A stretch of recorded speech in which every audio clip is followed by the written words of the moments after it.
Imagine you're at a dinner party. Everyone is laughing at a joke, but you're the only one who noticed the slight tremor in the storyteller's hand. While they're focused on the punchline, your brain has already calculated 3 different reasons for that tremor, mapped out the awkward silence that's about to follow, and realized that the person sitting across from you is lying about their job. You aren't a detective. You just have a high IQ, and sometimes it feels less like a gift and more like a sensory glitch. Most people see a room. You see a data stream. You notice the hum of the refrigerator that everyone else ignores. You see the micro-expression of annoyance that flits across a friend's face for 0.2 seconds. It's exhausting, isn't it? This is the burden of the pattern seeker. Your mind is a high-speed processor, forced to run on a low-bandwidth world. But here's the strange part.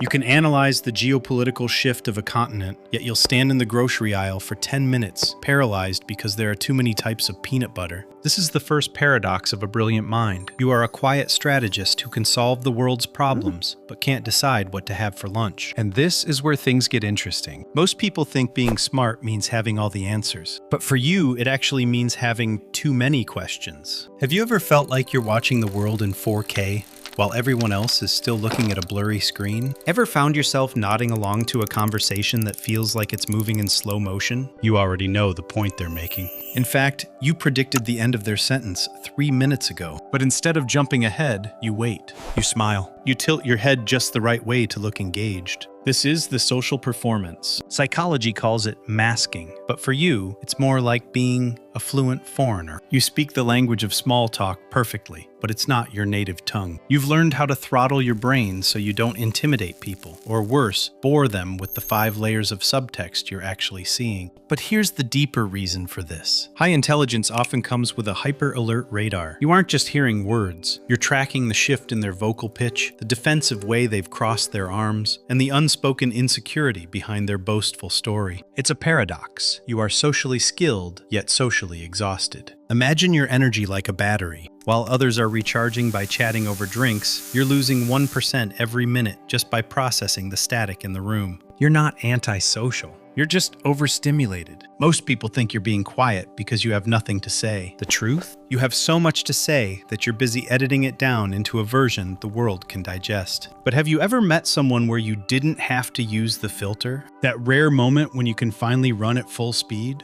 And this is where things get interesting. Because that exhaustion you feel after a fun night out, it's not a character flaw. It's the price of being a high-performance engine stuck in city traffic. It's 2 a.m., the house is silent, the lights are off, and your body is exhausted.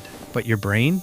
Your brain just decided to open 40 new tabs. Suddenly, you're not thinking about sleep. You're redesigning a project from 3 years ago, debating an imaginary argument, or wondering why exactly the Roman Empire collapsed. This is the Midnight Laboratory. While most people use their minds to solve problems, your mind is the problem. You are the internal architect. You don't just think about things, you simulate them. You build entire worlds, run stress tests on every social interaction, and dismantle every sentence you heard today to find the hidden meaning. It's a paradox. You are logically superior, yet emotionally vulnerable. But here's the strange part. You can see the solution to a complex systemic issue in seconds, yet you can't find the off switch for your own anxiety. Because your brain is so good at finding patterns, it starts finding patterns in your own failures. It connects a small mistake you made at age 12 to a fear you have today. Most people never notice this part, but for a high IQ individual, the inner voice isn't a whisper. It's a high-definition IMAX theater that never stops playing. You aren't worried, you're just hyper-aware of every possible variable. And this is where things get interesting.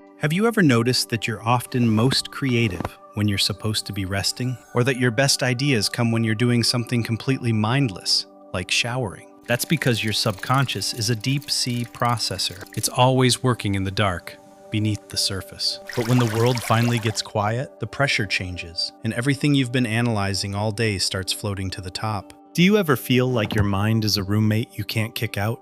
Have you ever felt a wave of sadness for a stranger you saw for only 3 seconds on the subway? Or maybe you can't stop thinking about a minor injustice you witnessed in a documentary weeks ago. People often mistake high intelligence for being cold or clinical, like a calculator, but the reality is much louder. This is the empathy paradox. Because your brain processes information at such a high frequency, you aren't just picking up facts, you're picking up micro shifts in the emotional atmosphere. You are a hyper-alert empath.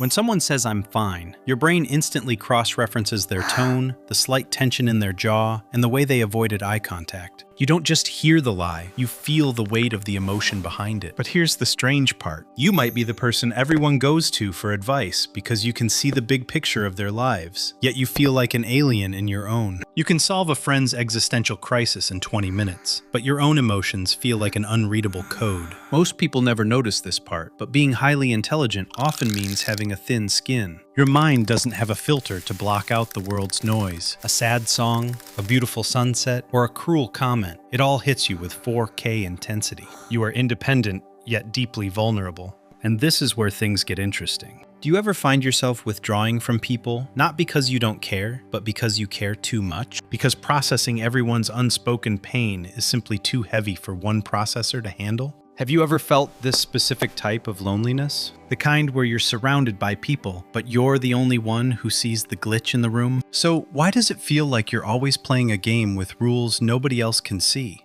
Maybe it's because you aren't meant to just fit in. You are a quiet strategist in a world that is often too loud to think. But here's the strange part. You've spent so much time analyzing your flaws, the overthinking, the social exhaustion, the late-night internal monologues, that you forgot why your brain does it in the first place. Your mind isn't trying to torture you. It's trying to protect you.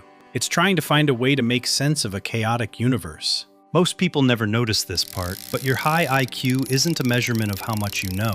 It's a measurement of how much you care about the truth. You can't settle for just because. You need to know why, and that curiosity is the most powerful engine in existence.